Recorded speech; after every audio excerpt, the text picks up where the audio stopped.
Álvaro, por favor, te apresenta para nós então e conta um pouquinho da tua trajetória. Bom, eu costumo dizer que o Álvaro ele é engenheiro por formação, marqueteiro por profissão, consultor por ocupação, professor por vocação, escritor por diversão e um eterno aprendiz por opção.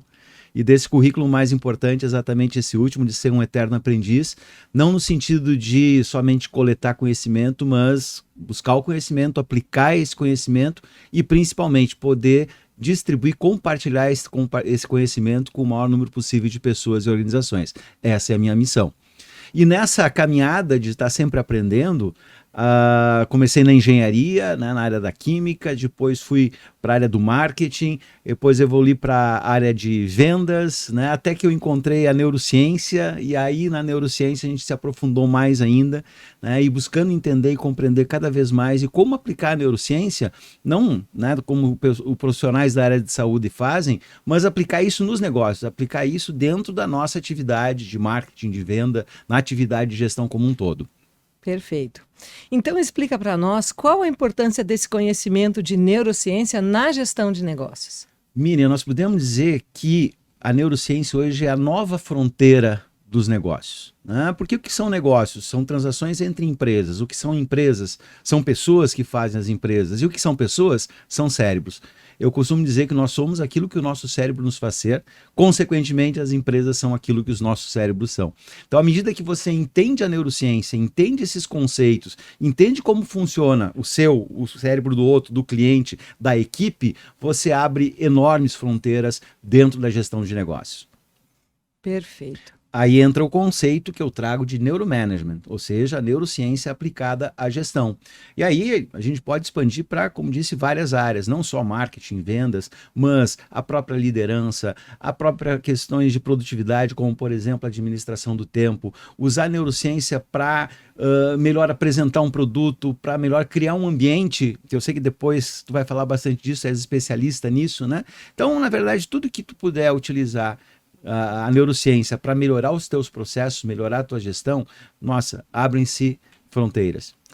Perfeito. Existe uma área da neurociência especificamente para a gente entender o processo de tomada de decisão? Fala um pouquinho sobre isso para nós.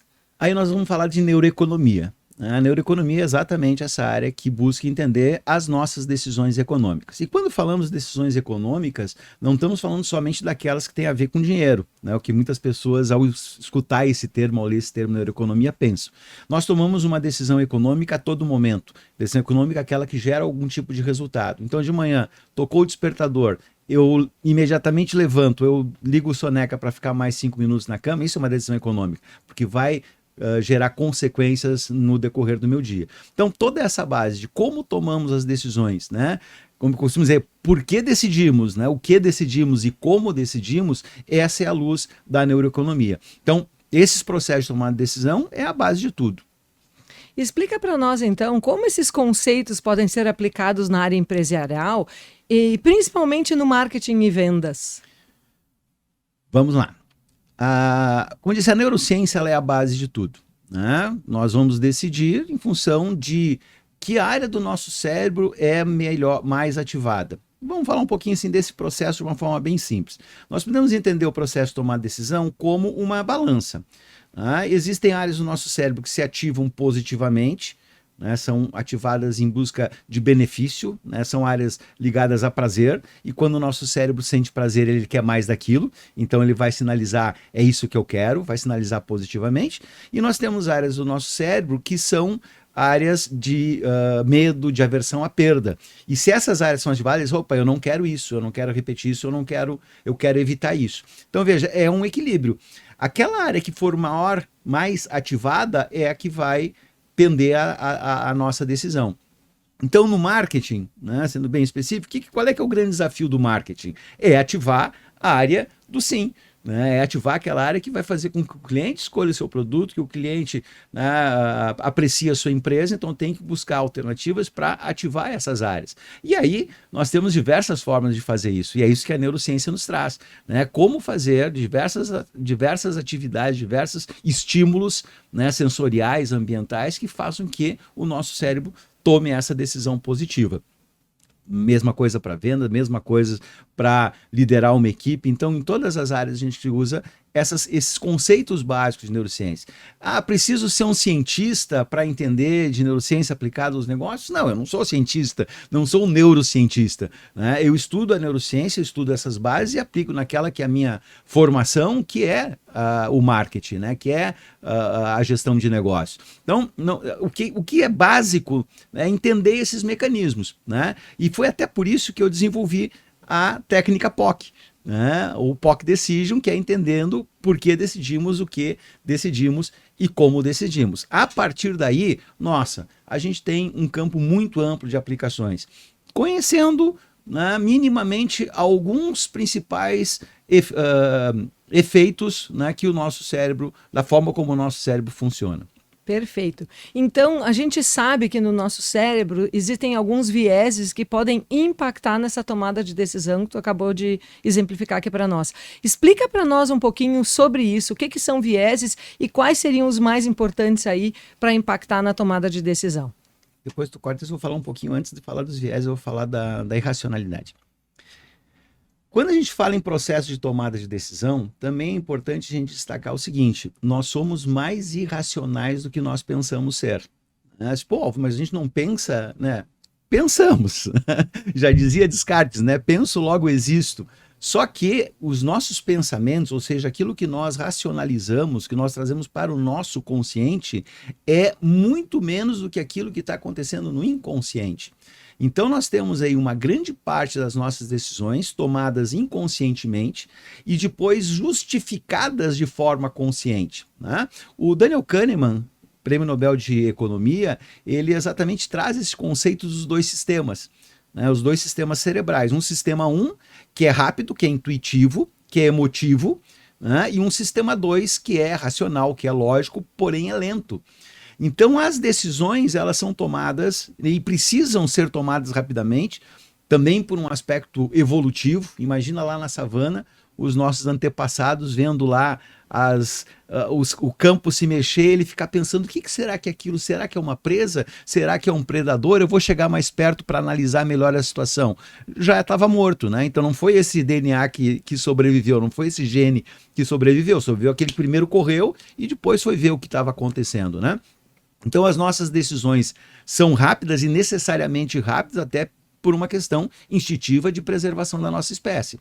Só que na hora que nós vamos precisar tomar uma decisão de negócio, de marketing, passa a ser uma decisão aparentemente racional, o nosso inconsciente já tomou essa decisão. Então a importância de nós, entendendo essa dinâmica, utilizarmos sim dos incentivos emocionais dentro das nossas ofertas, dentro dos nossos produtos, da nossa comunicação, né? E sabendo que depois vai vir lá o racional, o lógico, depois, porque ele é lento, né, para justificar aquela decisão já tomada. Perfeito. Nós vamos falar de vieses, não? Isso é a base dos vieses. Pronto. Então, agora você falou sobre a base dos vieses. Explica para nós alguns vieses. Por favor, fala sobre quais que tu acha mais importantes nessa tomada de decisão. Bom, temos vários, né? São catalogados aí mais de 100 vieses. Todos eles vêm das heurísticas, né? Que são exatamente esses atalhos, esses, vamos chamar assim, essas programações que o nosso cérebro tem de tomar uma decisão rapidamente, né? Os vieses são a decorrência disso, ou seja, são os erros sistemáticos que nós cometemos em função dessa tomada de decisão necessariamente rápida. Só que às vezes ela não precisa ser rápida, mas nós tomamos a decisão sempre muito rapidamente. Eu gosto de dar alguns exemplos, até aqui no livro, no POC Decision, eu caprichei nos exemplos exatamente para a gente sentir na pele, né, o que realmente passa no nosso cérebro, né? Mas eu vou pegar só os numerozinhos aqui para ficar melhor. Imagina o seguinte: você vai pedir uma pizza, vai ligar para a pizzaria, vai pedir uma pizza e a pizzaria vai te fazer duas ofertas, Miriam. Ele vai te oferecer uma pizza de 40 centímetros de diâmetro por R$50, ou duas de 20 centímetros de diâmetro por R$40 as duas juntas. Qual a melhor oferta? Duas, claro. A grande maioria das pessoas responde que são duas.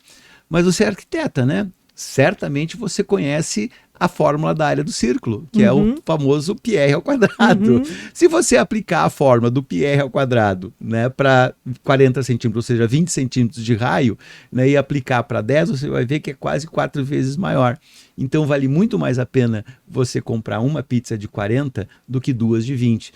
Até visualmente a gente pode imaginar, né? Imagina um círculo de 40, cabe 2 de 20 ali dentro e ainda sobra muito espaço. Perfeito. Para aqueles que dizem, eu não sou das exatas, eu não gosto de fazer conta, né? Mas visualmente, se você parar e visualizar, você vai tomar essa decisão. Mas o seu cérebro não faz isso. Ele pensa 2, 20, 40, uma 40. Não, então é mais fácil 2 de 20. Então, esse é um tipo de heurística, né? É o que é o mais rápido fazer. E inúmeras decorrências disso, né? Vamos falar de alguns vieses. Um viés que eu gosto muito é da ancoragem. Né?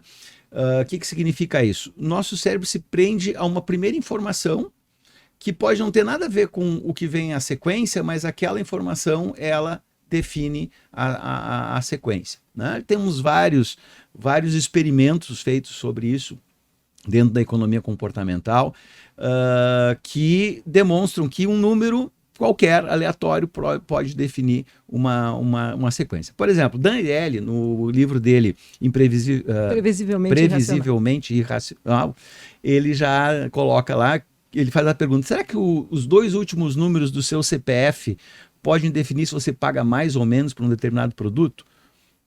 Parece uma besteira, né? Mas, de fato, ele comprova que sim. E o experimento foi feito da seguinte forma. Pediu para as pessoas olharem os 2 últimos dígitos, lá nos Estados Unidos é do Seguro Social, né? Vamos, tipo o nosso CPF aqui, olha os 2 últimos dígitos do seu CPF e anota. E depois eram passados diversos produtos, obviamente, produtos não conhecidos, né? Ou dificilmente né? O que seria lá alguma coisa que normalmente as pessoas não têm, porque se já tem uma referência, já tem uma âncora, já está ancorado. E as pessoas diziam quanto pagariam por esses produtos. E por incrível que pareça, aquelas pessoas que tinham o CPF de 80 a 99, eles chegaram a mais de 200%, ofertar mais de 200% por aqueles produtos, em comparação com aqueles que tinham de 0 a 19. Então, tem nada a ver uma coisa com a outra, mas sim, um número inicial ele vai ancorar. Então, por exemplo, e aí a gente começa a explicar, isso é muito interessante também, quando a gente entende a neurociência, a gente começa a explicar aquilo que o marketing já nos ensinava, só que de uma forma empírica. Eu começo a explicar isso de uma forma científica. Né? Então, a gente tinha lá no marketing, eu lembro que a gente ensinava isso para a turma lá, a técnica de screaming, né? Ou seja, começa com um preço alto, né? E depois vem baixando o preço. O que é esse preço alto? É uma âncora. Né, tá jogando a âncora lá em cima. E depois qualquer coisinha que tu baixar, opa, já ficou mais barato, porque claro, a âncora já estava colocada lá em cima. Né? Então, a base toda vem daí. Né?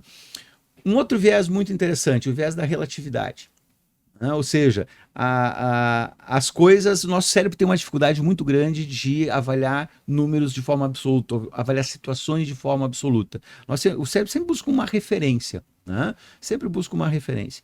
Então, se você coloca um produto muito caro perto de produtos mais baratos, ou produto mais caro, não vou colocar muito caro, mais caro perto de produtos baratos, ele vai aparecer, vai se destacar como muito caro. Ou o contrário, se você coloca um produto mais barato no meio de produtos caros, ele vai parecer mais barato. Né? Então, isso põe um ponto de venda, Miriam, olha só quanta coisa a gente pode fazer simplesmente usando esses contrastes, esse viés da relatividade. Né?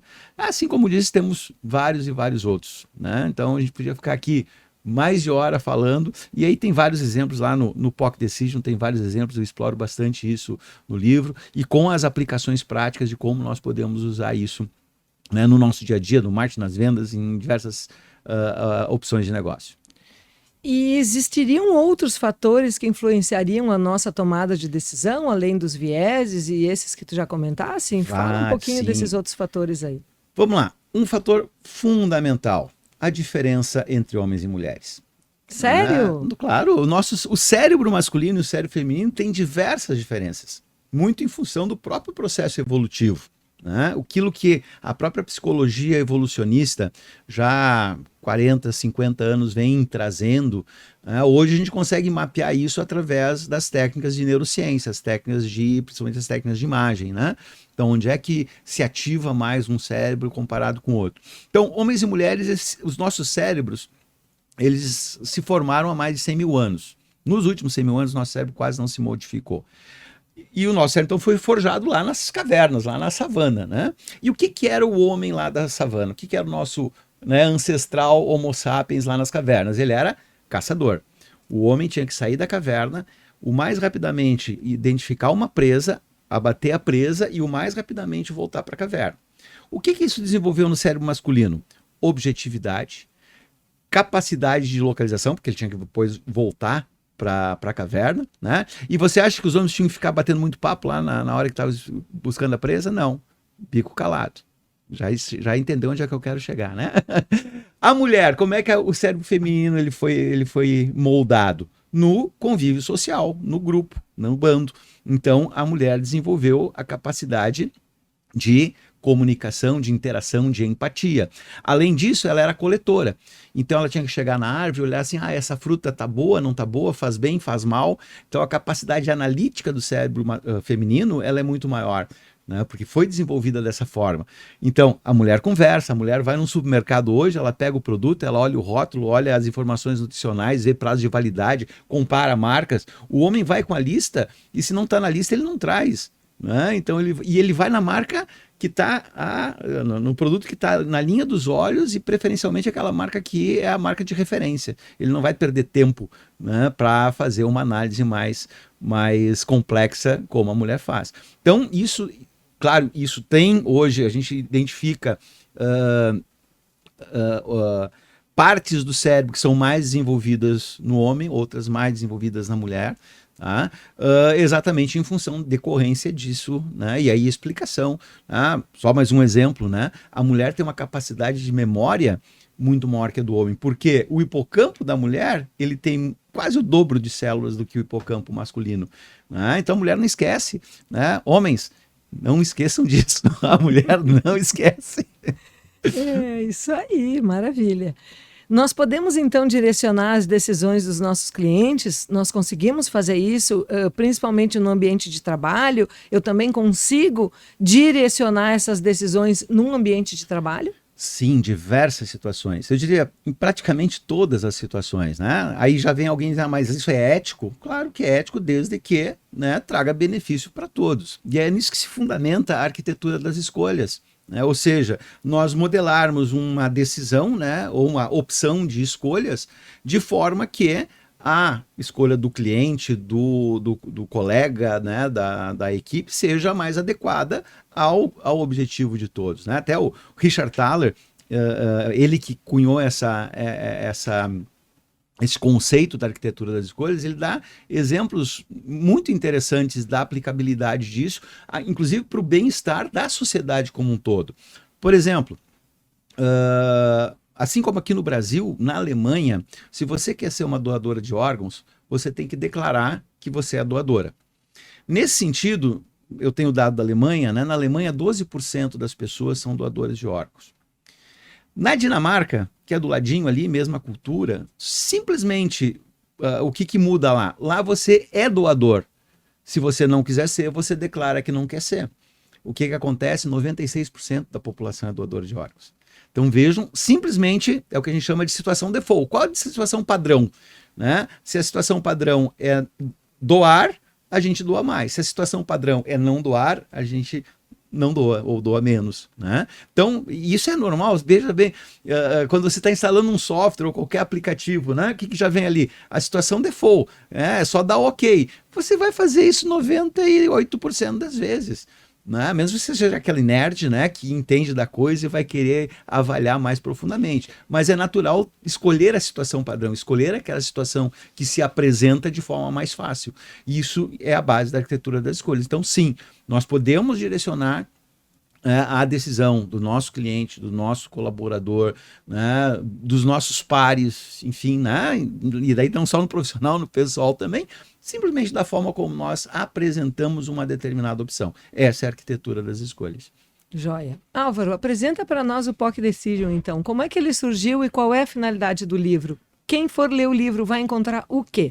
Bom, aquilo que nós falamos, a neurociência é a base de todo o processo de decisão. E o processo de decisão é comum, é diário, é rotineiro, é a todo momento. Então, o POC, eu trabalhei exatamente a neurociência buscando explicar o porquê decidimos, daí o acróstico, né? Por que decidimos, o que decidimos e como decidimos. Claro, as bases aqui são bases de neuroeconomia, mas com muito, e foi o grande desafio que eu tive quando escrevi o livro, de escrevê-lo de uma maneira simples, não simplista, mas simples que qualquer pessoa, mesmo não dominando ainda todos os conceitos de neurociência, ou nem sabendo de neurociências, pode entender como aplicar esses conceitos no seu dia a dia. E mesmo aquelas pessoas, né, que já têm esse conhecimento poderem se aprofundar e terem várias referências, né, de estudos, de bibliografia, né, que trazem à luz essas questões. Então, eu diria assim, é para todo mundo que trabalha na área de marketing, de venda, de gestão de pessoas. Tenho certeza que vai tirar belos ensinamentos do POC Decision.